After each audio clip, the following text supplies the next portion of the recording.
Sebuah rekaman ramai dibicarakan warganet di media sosial Telegram pada Jumat 30 Agustus 2024. Dalam rekaman tersebut memperlihatkan situasi di medan pertempuran tepatnya di wilayah Zaporozhye.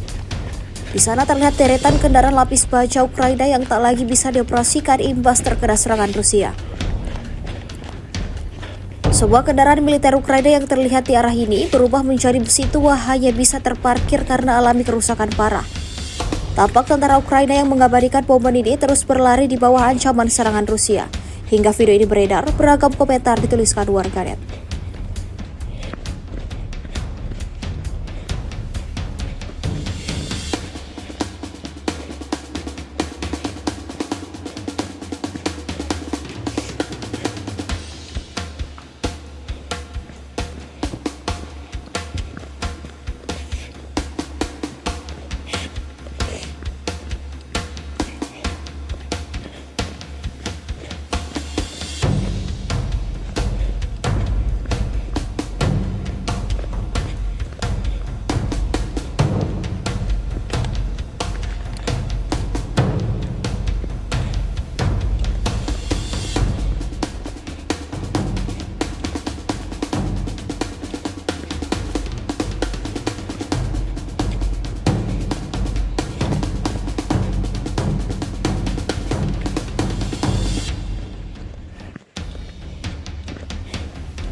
Download Tribun X sekarang, menghadirkan lokal menjadi Indonesia.